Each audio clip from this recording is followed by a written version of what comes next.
if you've seen my Little DFO fanfic video, you may have noticed that in the first video, there were some other fanfics that were listed.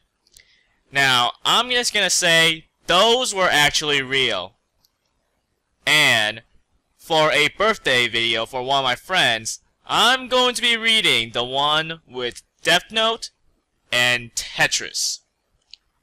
So, here we go! Alright. Title: Getting Around the Block. Author: Sasho Syrian. I think that's how you pronounce it. Spoilers. Minor spoilers for the second half of the series. Warnings: no underage readers. Rated M for a reason. Sexual activities. Swearing. Sexual activities that could count as non-consensual, depending on reader perspective and the unfolding of events. Summary: Mello knows he must have gone insane, because there is no way this could really be happening, and if it did happen, it would happen to Matt. Pairing: an object and Mello.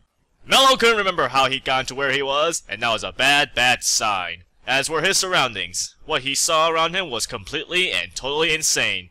His first thought was, shit, I've been drugged. His second thought was, Kira wouldn't need to drug me, he just read down that I have bizarre hallucinations and then died at the end, after he'd had his laugh. And his third thought was, I didn't expect Tetris blocks would have such an odd texture. Because there was no doubt about where he was.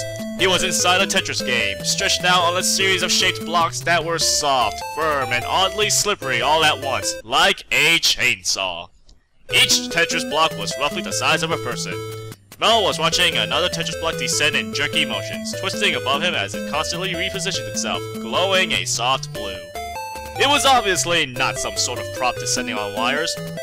The area was brightly lit, and no wires were visible. Besides, it had already made in-the-air motions too complex for anything other than special effects to handle. It was clearly not real life, or anything remotely possible. Furthermore, the spatial qualities of the place Mello was in were just crazy. There was a kind of frame that held the Tetris blocks, a frame that was visible wherever the blocks themselves didn't block his view both in front of him, and behind him, under him, and above him. But the other two directions didn't have proper walls or any sense of a horizon or perspective. There was simply a black nothingness to the right side and the left. In the directions that would be into the screen or out of the screen on a video game. He experimentally thrust an arm into the black nothingness that would be out of the screen, and watched as his hand disappeared there, but entered from the opposite direction. No, this was not an elaborate set of some kind, a colossal joke. It was an actual hallucination. A goddamn Inferno Divider hallucination. Mello thought, I hope Matt got away. Well, if Kira's giving me this kind of shit, he probably has me confused with Matt. Did Kira think all information referring to Matt was actually referring to me in disguise? Either way, I don't think I can do anything about it now. There was an oddly languid feeling in his limbs. A jittery, stretched out sensation of having spent far too much time awake while tracking the movements of various people, few of which did anything interesting. At the thought of being defeated by Kira, Mello could feel in his gut, not the anger he expected, but an intense emotion of simply not caring, at all, about anything. He felt incredibly detached, unmotivated. All the stress had completely shot his nerves. He knew that. He could feel it. Every part of him was worn out. Every action had become just going through the motions, working so very hard, spending hours upon hours, holed up in various tiny shithole apartments with Matt, staring at screens with surveillance videos that continued to show almost nothing useful, hour after hour, day after day. He laughed, laying there, wondering if anything was worth it anymore, his indecisive mind refusing to even contemplate getting out of the way of the descending blue block, which would soon land directly on him. He laughed again and thought, Carnage Scissors! Kira. Gauntlet Hades! Him. And then, to his surprise, despite the feeling of utter indifference that still pervaded his whole body, he tasted salty tears.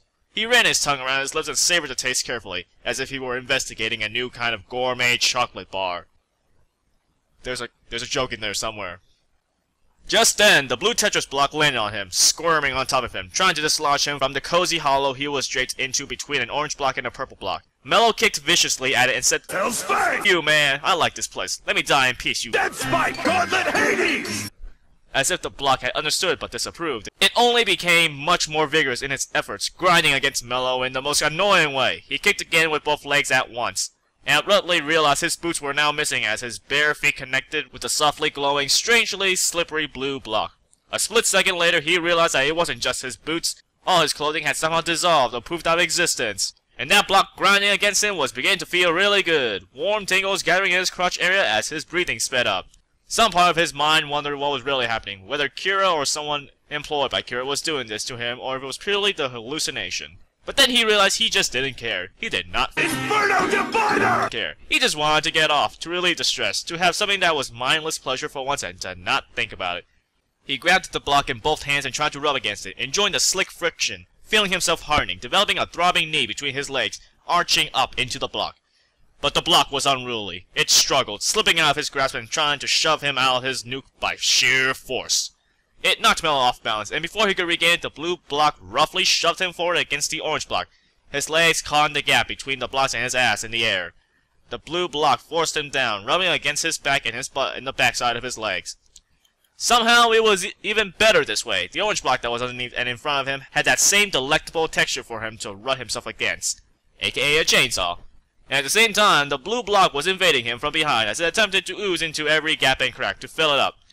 Mello felt a slippery, soft yet firm texture gently penetrating him from behind, tentative and exquisite, almost like a pair of lips and a tongue. It was spreading him, rubbing and rocking, beginning to almost lick him deep inside. He wanted it. He could feel everything opening down there, accepting this thing inside him. Mello wanted to explore far inside, to completely invade him. And it was going so deep, warm and wet and wriggling inside and touching a place that only made him want more and more, and made him sweat and rock desperately and whine as he felt his approaching climax building to an incredible crescendo, a tight, hot heat driving relentlessly upward as his hypersensitive insides were penetrated again and again by his inanimate lover. He pressed his face into the orange block and let out a cry as he released it into a series of hot spurts, waves of pleasure moving through his entire body, giddy, as if all his frustration from the weeks upon weeks of boring stakeouts and mind-numbing sleep deprivation had simply snapped at that moment, and was flowing out of him entirely, being replaced by a warm afterglow, also known as his blood. He hoped Kira would have to clean up the mess. Mello woke up draped across the couch and semi-tangled with the cushions, in such an opposition that his first thought was that he needed to see a chiropractor.